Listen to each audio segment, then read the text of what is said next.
하면서 그 앰프를 조정이 이렇게 자꾸만 바뀌는 것 같아요. 그래서 조금 좀 시끄럽습니다. 우리가 신명기서를 이번 주에 우리 같이 읽자 그러면서 주보에 간략하게 요약을 했습니다. 신명기서는 모세가 쓴 것이다 이렇게 기록되어졌고 40년의 광야 생활을 마치고 모압 지방에 이르렀을 때 대략 주전 1470년경으로 보는데 모세는 신명기를 통해서 지금까지 자신이 이끌어온 이스라엘 백성들에게 마지막으로 부탁하고 싶은 말, 그걸 세 편의 설교에다가 담아주었다 이렇게 기요약을 했습니다. 그래서 실제로 1장 1절에서부터 4장 43절까지는 첫 번째 편 설교고, 그 다음에 4장 44절에서 26장 19절까지가 두 번째 편지고 두 번째 설교고, 27장 1절부터 28장 68절까지가 세 번째 설교죠. 그래서 세 편의 설교를 통해서 정말 우리에게 이스라엘 백성들 같이 광야를 건너온 그들에게 꼭 이 말씀은 전해주고 싶어 하는 것, 꼭 이것을 좀 전해줬으면 하는 그러한 부분에 있어서 우리가 같이 살펴봤으면 하는 거죠. 3장 25절로 26절에 보면 모세는 이렇게 말합니다. 구하옵나니 나를 건너가게 하사 요단 저쪽에 있는 아름다운 땅, 아름다운 산 레바논을 보게 하옵소서 하고 간구해요. 그러나 하나님은 그만해도 족하니 이 일로 다시 내게 말하지 마라 라고 가나안 땅에 들어가는 걸 허락지를 않는 모습을 우리가 보게 됩니다. 그렇죠? 자, 율법적인 설교를 좋아하는 사람들은 그가 원인이 무엇이었기에 그 사람은 가나안 땅에 들어가지 못했다라는 행위 근거적인 이제 결론을 맺죠. 그게 뭐예요? 하나님의 영광을 드러내야 할 자리에서 하나님의 영광을 드러내지 못하고 자기의 감정을 폭발시켜서 반석을 두 번 쳤기 때문에 그는 가나안 땅에 들어가지 못했다라고 얘기를 해요. 자, 실상은요, 우리 구원받는 우리의 모습 속에서 우리는 항상 실수를 할 수밖에 없는 존재들이라는 것 잊어버리면 안 돼요. 그리고 우리의 어떤 행위가 근거되어져서 천국에 들어가냐 못 들어가냐의 그림을 그린다 그러면 우리는 한 사람도 천국에 들어갈 수가 없는 사람들인 거죠. 그래서 우리는 여기서 더 중요한 걸 알게 되는데 뭔가 하면 구속사적인 맥락에서 이 모세의 모습을 봐야 된다라는 거죠. 그래서 모세는 바로 그릇이다라는 율법적인 그런 모습이기 때문에 모세와 여호수아를 통해서 이스라엘 백성들의 전체 구원의 그림을 그릴 때 모세는 율법을 상징하고 여호수아는 바로 은혜를 상징해서 성령의 역사를 이렇게 강조함으로써 모세가 어디까지 이끌어와요?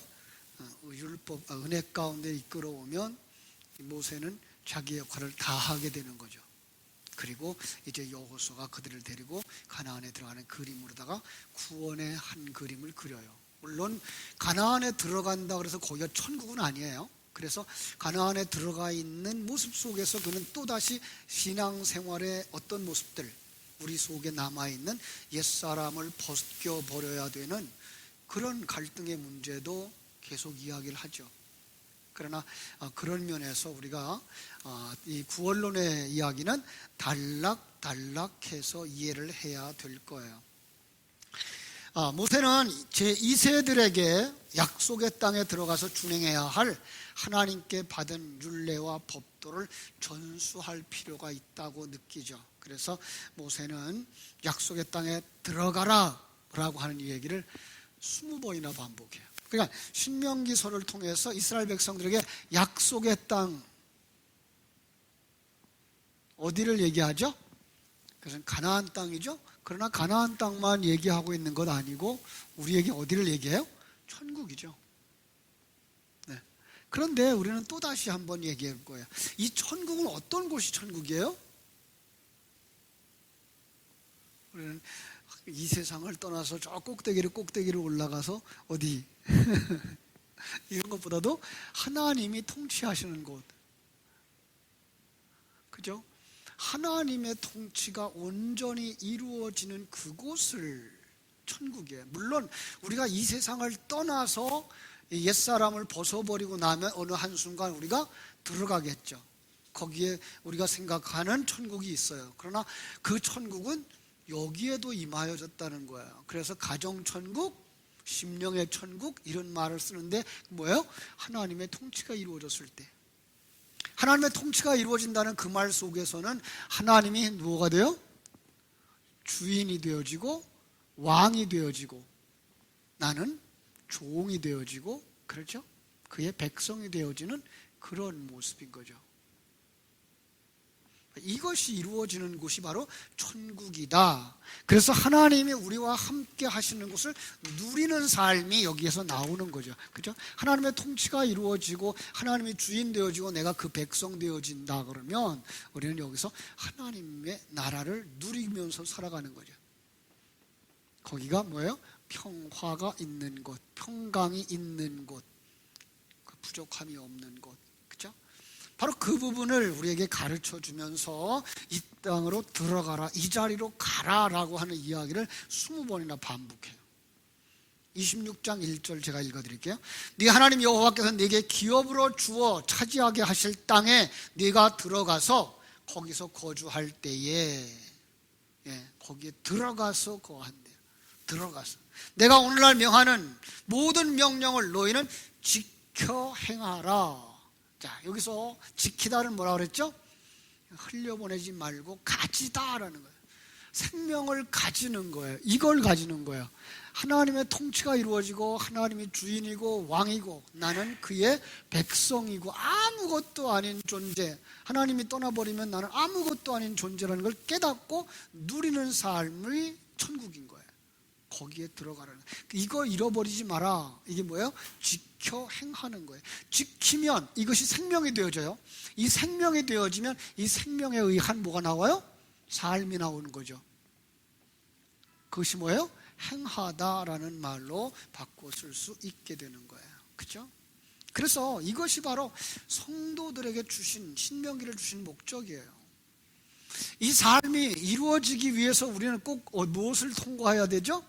영적인 전쟁을 통과해야 되는 거예요. 그렇죠? 그래서 영적인 전쟁 속에서 하나님이 우리에게 주시는 건 뭐예요? 이제까지 네가 가지고 있었던 가치관, 세속적인 거죠. 관점, 세상적인 거예요. 사단적인 거예요. 이거 벗어버려라. 이거 죽여라. 그래서 이스라엘 백성들에게 가나안 땅에 들어가거든 거기에 있는 것 하나도 아까워하지 말고 뭐 하라? 다 진멸해라 그래요. 이거야 진멸하는 거예요. 그런데 성경 속에 나오는 이스라엘은 그걸 다 진멸하지 못해요. 왜 그렇죠? 그 우리의 모습을 이렇게 보여주고 있는 것이기 때문에 그래요. 우리의 모습, 성도들의 모습 속에 이게가 완전히 벗어지면 그 사람은 이 땅의 존재가 아니고 하늘나라의 존재가 되어지기 때문에 이것은 영원히 우리 속에 남아있어요. 이것 때문에 괴로워했던 사람들 수없이 많죠. 특별히 바울 사도의 괴로움, 로마서 7장에서 오라 나는 곤고한 사람이로다 이 사망의 몸에서 누가 나를 건져내랴 라고 탄식했던 게 이거예요. 이거. 여기엔 누가 주인이에요? 나 주인이에요. 아니요, 내 뒤에 누가 있어요? 사단이 주인인 거죠. 이게 어둠인 거예요. 이게 어둠이고 이게 불의고 이게 죄인 거예요.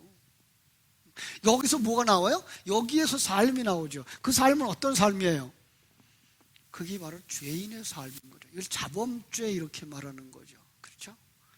근데 우리는 자칫 그 삶과 이 삶의 대조를 우리는 세상적인 눈으로 판단을 할 수가 있어요.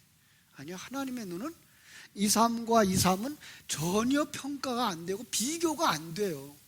여기는 하나님의 생명에 의한 삶이고 여기는 사단에 의한 삶이기 때문에 그래. 그런데 세상 사람들의 눈으로 볼 때는 이게 더 아름다워 보일 수도 있더라는 거예요. 이게 더 착한 사람이 될 수도 있고 의로운 사람처럼 보일 수 있더라는 거예요. 근데 하나님의 눈에는 여기를 더 아름답게 보시고 온전하게 보시고 기뻐하게 보는 거죠. 예. 이런 차이점을 우리가 성경 속에서 볼 수 있어야 됩니다. 자, 신명기 1장 1절부터 4장 43절 첫 번째 설교에서 출애굽한 1세대들이 약속의 땅에 들어가지 못하게 된 원인, 그것을 말해줌으로 말미암아서 그들이 전철을 밟지 않게 하는 거예요. 더 정확하게 말하면 옛사람과 새사람의 정체성을 가르쳐주는 것이 첫 번째 설교. 옛사람과 새사람의 정체성을 가르쳐주는 것이 첫 번째 설교. 그래서 호렙산, 그렇게 나와요. 첫 설교는 호렙산에서 세일산을 지나 가데스바네아까지 10하루 길이었다라고 이미 신명기 1장에서 나와요. 자, 그리고 그때가 40년 11월 그달 초하루라고 1장 3절에서 나와요. 그러니까 1장 2절과 3절 사이에 몇 년이 흘러간 거예요? 38년에 흘러갔어요. 그 38년은 다 어디에 기록되어 있어요? 출애굽의 역사 속에 다 기록되어 있어요. 여러분, 여기에 10하루길이면 갈 수 있었는데 그들이 10하루길을 38년 동안 가게 된 이유가 뭐예요? 가데스바네아에서 정탐꾼을 보내죠. 여러분, 하나님의 일은 이렇게 두드려 보고 가질 않아요, 사실. 하나님의 일은 이상 목사님이 배운 것처럼 엄마가 가라 그러면 예. 예. 하나님의 우리에게 요구하는 건 두들겨 보고 재보고 그러지 않고요, 그냥 가는 거예요. 예. 근데 이 사람들은 뭐 하자 그래요? 재보자는 거야. 앞뒤를 판단해 보자는 거예요. 그러지 않고 가면 어떻게 우리가 갈 수 있겠느냐는 거예요. 가봤더니 어떻게 됐어요? 가봤더니 성은 초롱성벽이에요. 아무런 무기를 가지고 들어가서 부숴도 부서질 것 같지 않은 성인 거예요. 거기 가니까 그 대적이 우리보다 키가 엄청 큰 거예요. 장사한 거예요. 골리앗인 거예요. 그들에 비하면 우리는 뭐같이 보이더라고요? 메뚜기 같이 보이더라는 거예요. 이게 가능해요? 자, 이제 12명이 나와서 보고를 합니다. 10명이 보고를 합니다. 뭐라 그래요? 안 됩니다. 우리 힘 가지고는요, 그 성의 한쪽 부퉁이도 못 털어요. 안 됩니다. 우리가 그들하고 싸우면은요, 그냥 20살 먹은 장정하고 3살 먹은 애하고 씨름하고 똑같아요. 싸우면 안 됩니다. 못 올라갑니다. 바로 봤을까요? 잘못 봤을까요? 바로 봤죠. 예. 전혀 그들이 잘못 본 거 아니에요. 그런데 뭘 못 봤어요? 하나님의 계획을 못 보고 하나님의 일하심을 못 본 거죠. 예. 하나님은 그들을 정말 하나님의 사람으로 만들기를 원하는 거지, 그곳에서 많은 걸 가지고 풍성하게 살기를 원하시는 하나님이 아니에요. 근데 우리는 그 부분을 놓치고 이렇게 하면 이 부분이 많이 너가 누릴 수 있을까 없을까를 사전에 계획하는 거죠. 사전에 계획하는 건 잘못하는 거예요? 잘한 거예요? 잘한 거예요. 그런데 하나님의 그 일하심과 하나님의 일하심의 목적으로는 못 가는 거예요.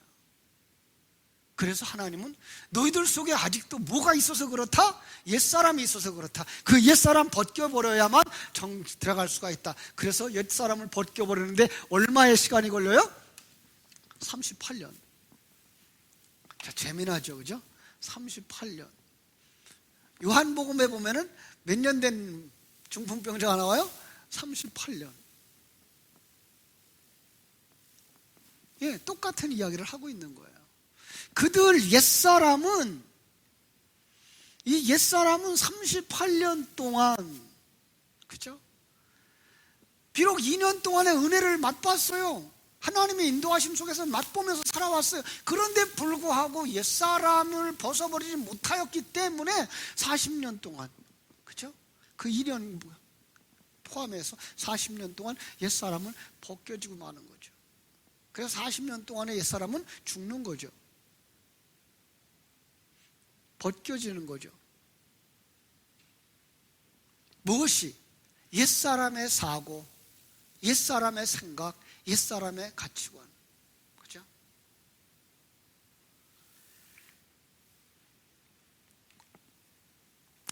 그래서 1차 설교에서 하나님은 이렇게 말씀해요. 그런즉 너는 오늘 위로 하늘에나 아래로 땅에 오직 여호와는 하나님이시요 다른 신이 없는 줄을 알아 명심하고 오늘 내가 내게 명령하는 여호와의 규례와 명령을 지키라. 너와 네 후손이 복을 받아 네 하나님 여호와께서 내게 주시는 땅에서 한없이 오래 살리라. 이렇게 마지막에 말씀하고 있어요. 그러니까 이스라엘 백성들의 그 출애굽의 모든 이야기를 이 첫 번째 설교에서 이야기하면서 그들이 뭘 가지고 살라고요? 믿음을 가지고 살라고 얘기를 하고 있어요. 두 번째 설교 4장 44절부터 26장 29절까지 신명기의 본론이라고 말할 수가 있는데요, 이 세대들이 약속의 땅에 들어가서 준행해야 할 내용이에요. 그래서 이 설교 중에서 잊지 마라 라고 하는 말이 반복해서 나와요. 잊지 마라. 뭘 잊지 말아야 돼요? 하나님을 잊지 말아야 되죠. 뭘 잊지 말아야 돼요? 내가 누구인지를 잊지 말아야 되죠. 그럼요. 성경은 우리에게 꼭 가르쳐 주는 것이 바로 그런 거예요. 너의 정체성이에요. 네. 여호와를 잊지 마라. 그 다음에 너는 광야에서 네 하나님 여호와를 경노하게 하던 일을 잊지 마라. 그러니까 그 모세가 유언처럼 남기는 그 말 뭐예요? 첫 번째로 계명을 지켜라. 자, 계명을 지키라 그러면 우린 또 어디로 가요? 그냥 계명 하나하나 이렇게 1절 1절 이렇게 가요. 그죠? 근데 성경이 말하고 있는 건 그 계명에 담아준 진리 이거예요. 그런데 이 계명이 없으면 이것도 담을 수가 없어요. 그래서 항상 이거를 말한다고요. 그러면 우리는 뭘 봐야 돼요? 거기서 그걸 통해서 우리 가르쳐주는 선생님의 말씀, 진리를 들을 줄 알아야 되는 거죠. 예, 그걸 지켜야 돼요. 그걸 가지고 살아야 돼요. 하나님의 생명을 가지고 살아야 돼요. 하나님의 일하심을 가지고 살아야 돼요. 하나님이 우리를 만들고자 하는 그 목적을 가지고 살아야 돼요. 두 번째로 그걸 가지는 걸 뭐라고 말하는가 하면요, 내가 네게 명하는 이 말씀을 너는 마음에 새기고 네 자녀에게 부지런히 가르치며 집에 앉았을 때든지 길을 갈 때든지 누워있을 때든지 일어날 때든지 이 말씀을 잊지 않도록 강론하라 라고 얘기하고 있어요. 뭐 하고 있어요? 다음 세대에게 주라 그래요. 다음 세대.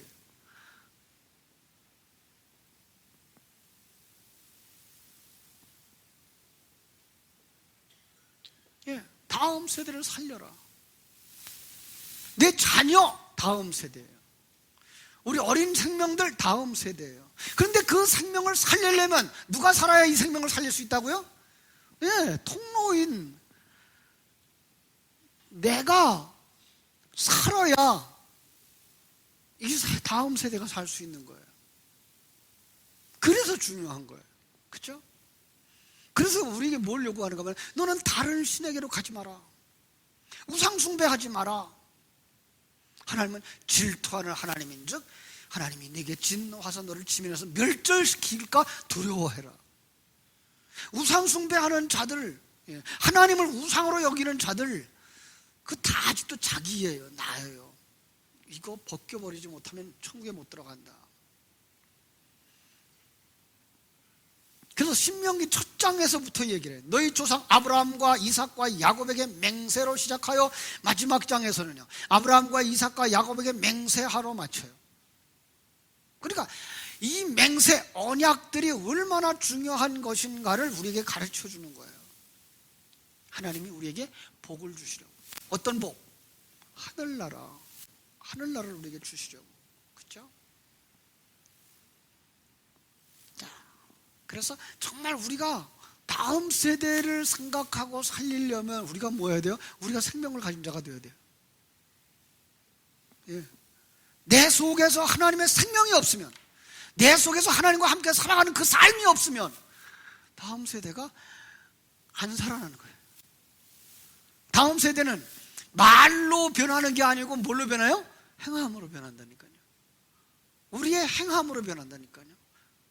우리가 진리를 가진 그 평안한 삶, 어떤 위태한 상황 속에서도 흔들리지 않는 그 평안한 삶, 그게 재산이 많든 적든 건강하든 병이 있든 그것과 관계없이 우리에게 누려지는 그 평안함, 그 기쁨, 그 감사. 두 번째가 섞어서 심지 마라 그랬어요. 22장 9절로 11절에 보면은요, 내 포도원에 두 종자를 섞어 뿌리지 마라. 너는 소와 나귀를 결의하여 갈지 말며 양털과 배로 섞어 짠 것을 입지 마라. 왜 그럴까요? 섞으면 어떻게 돼요? 섞으면 타락이에요. 섞으면 세속화예요.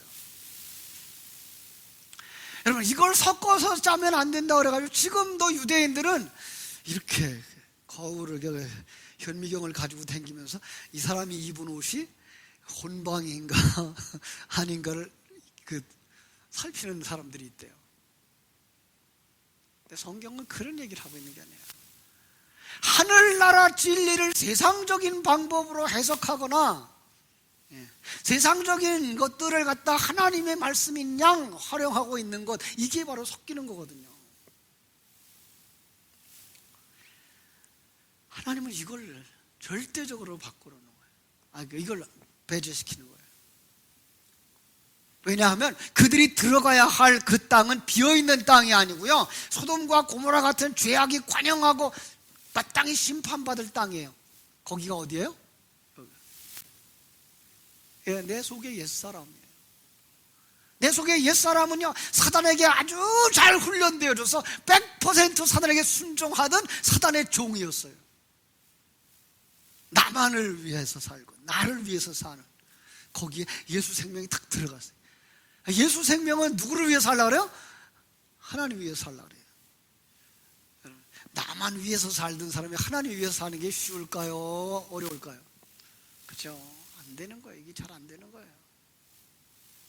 그래서 거기서 뭐예요? 옛사람 것을 빨리 벗겨버리는 거예요. 그걸 하나도 남기지 말고 다 버리라는 거예요. 전염병이 창궐하는 지역에 들어가는 것과 같은 거예요. 전염병의 위험성이 있기 때문에 전염병과 같이 있지 마라 그러는 거예요. 참, 어제 그 목사니까 선교사님 안아주는 거 가르쳐주고 자기는 얼마나 괴로움 많이 당한다고요? 안아줄 때마다 옴이라는 벌레가 이 몸에 들어와서 퍼지는데 그게 얼마나 고통스러운지 욥보다도 더 고통스럽대. 자기가 욥을 겪어봤는지 모르겠지만 섞여지면 안 되는 거예요. 옛사람과 섞여지면 안 되는 거예요. 세 번째 설교 27장 1절에서부터 34장 12절 결론이라고 할 수 있는데요, 그래서 온 백성들을 다 모아요. 장로부터 물깃는 자까지. 그리고 말합니다. 다 너희의 하나님 여호와 앞에 서 있는 거야. 왜 이렇게 엄숙하죠? 네 하나님 여호와의 언약에 참여하며 선택하라는 거예요. 맹세하라는 거예요. 그렇습니다. 우리는 신앙생활을 지식으로 가지고 있어서는 안 돼요. 그것이 생명이 되어져야 되는데 그 생명이 되어져 가는 과정 속에 필요한 게 뭐예요? 언약이고 맹세죠. 이는 하나님이 거짓말하실 수 없는 이 두 가지 변하지 못할 사실이라고 말하고 있고요, 맹세로 보증하라고 말하고 있어요. 그런데요, 우리가 맺는 맹세는요 한계가 있어요. 왜요? 우리가 영원히 사랑한다 그래도 영원히 사랑할 수 있는 사람이에요? 아니에요. 우리는 이 시간 세계 속에서는 그걸 할 수가 없는 사람들이에요. 그죠? 그래서 돌비가 깨지는 모습을 보여주고 율법이 폐하여지는 모습을 보여준 거죠. 그럼 하나님은 어떻게 하시겠다고요? 첫 번째 법을 폐하셨으면 그 다음 법은 뭐예요? 마음판에 새기는 거죠. 예. 그러니까 하나님께서는 그 언약을 어디다가 하고 싶은 거예요? 우리의 가슴 속에다가 하고 싶은 거예요. 가슴 속에 꽉 새겨서 빠지지 않고 지워지지 않도록 우리의 생명이 되어지도록 두르시는 모습을 우리가 여기서 볼 수가 있는 것입니다. 그렇습니다. 29장 13절을 보면 이렇게 말씀하고 있어요. 여호와께서 내게 말씀하신 대로 내 조상 아브라함과 이삭과 야곱에게 맹세하신 대로 오늘 너를 세워 자기 백성을 삼으시고 그는 친히 네 하나님이 되시려 함이니라. 하나님이 우리 속에 꽉 들어와서 우리로 하여금 깨달아 알게 하시는 거예요. 그분이 우리의 하나님이구나, 그분이 우리의 아버지구나. 그 하나님이 언약 속에서 우리를 자기의 백성 삼으시겠다는 거예요. 바로의 종이었던 자들을 하나님의 백성으로 만드시는 거예요. 그렇습니다. 이게 어느 시대나 어느 사람들에게나 동일하게 여겨지는 말씀이에요. 그래서 오늘 첫 번째 설교, 두 번째 설교, 세 번째 설교를 통해서 우리가 어떻게 이 신앙의 첫걸음이 시작되어졌는가를 보게 되어지고, 그리고 어떻게 그 과정을 겪어가는가, 그 겪어가는 과정이 무엇인가를 살펴보게 하시고, 그리고 마지막에 뭐예요? 그것을 생명으로 꽉 새겨서 내 가슴, 내 신비에 새겨지도록 하시는 거예요. 우리 하나님은 그렇게 하셔서 우리로 하여금 뭐 하게 돼요? 이제 모든 성읍을 에워싸고 높고 견고한 성벽이 다 헐리게 되고 내 몸의 소생의 살을 먹을 것과 임금이 알지 못하던 나라에 끌려가게 될 것을 경고하는 거죠. 뭐 하면? 그걸 생명으로 가지지 못하면, 그 언약 속에 거하지 아니하면. 예. 그러니까 하나님의 약속을 단단하게 해주셨어요. 근데 그 약속을 지켜서 내가 그 삶을 살지 못하면 우리는 뭐 하는 거예요? 던져버려지는 거예요. 예. 우리는 하나님 나라에 들어가지 못하는 거예요. 여러분, 이거는요 가르치는 자들에게 더 경고하는 말씀이에요. 네가 아무리 잘 가르쳐도 내 속에 그의 생명이 되지 못하면 다른 사람은 천국에 집어넣고 너는 어디에요? 지옥으로 가게 된다. 예. 무서운 거예요. 왜요? 지식으로는 전달되어져요. 그런데 그게 중요한 게 뭐예요? 하나님은 지식으로 가지고 있는 걸 원하는 게 아니라 그것이 생명되어진 그 사람의 삶을 원하시는 거예요. 하나님이 원하는 신앙은 하나님과 함께 사는 사람을 원하는 거예요.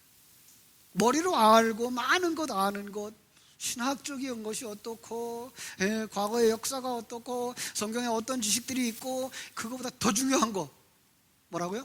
그 하나님이 내 아버지 되시는 거, 그 하나님이 지금까지 나를 인도하신 거, 그 하나님이 나를 만드셨고 마지막에 완성시켜 주실 것을 믿는 그 믿음. 그죠? 그 하나님을 높이 찬양하는 여러분 되시기를 주님의 이름으로 축원합니다. 그래서 중요한 거는 많은 설교 들어야 되죠. 반복되는 설교 들어야 돼요. 그런데 중요한 건 그것을 내 생명으로 삼는 삶이 필요한 거예요. 그래서 모세의 노래가 32장에 있어요. 32장 6절 7절 제가 읽어드릴게요. 어리석고 지혜 없는 백성아, 여호와께 이같이 보답하느냐? 그는 네 아버지시요 너를 지으신 이가 아니냐? 그가 너를 만드시고 너를 세우셨도다. 옛날을 기억하라. 역대의 연대를 생각하라. 네 아버지에게 물으라. 그가 내게 설명할 것이요 네 어른들에게 물으라. 그들이 내게 말하리로다. 그렇습니다. 야, 너는 그렇게 모르냐? 응? 그 하나님이 내 아버지가 아니냐. 그 하나님이 내 아버지가 아니냐. 너를 지으시니, 너를 만드시니, 너를 세우시니, 지금 내가 존재하게 되어진 바로 그 원인, 그리고 완성되어질 그 완성자, 그 하나님. 네, 이게 찬송이 되어줘야 되죠. 찬송. 여러분, 찬송가는 뭐죠? 우리 신앙생활 하면서 가장 소중하게 여기는 게 뭐예요? 설교를 듣는 거, 그죠? 기도를 하는 거. 세 번째가 찬송을 드리는 거예요. 그죠? 근데 찬송이 뭐예요? 하나님의 생명을 가진 자가 주어진 삶의 현장에서 그 지극히 크신 하나님을 경험하고 그 하나님에 대하여서 이야기하는 거. 그런데 그 이야기가 내 마음을, 내 몸을 악기로 삼아서 올라오는 거예요. 예. 내 삶이 악기가 되어서 올라오는 거. 그 찬양이 정말로 위대하신 하나님을 찬양하고, 그 하나님의 일하심을 찬양하고, 그 하나님의 그 목적을 찬양하고, 그래서 그 찬양을 들을 때 찬양이 사람을 변화시킨다고요. 여러분, 찬양을 제일, 내가 찬양을 하면 누가 찬양을 제일 잘 들을까요? 나예요, 나.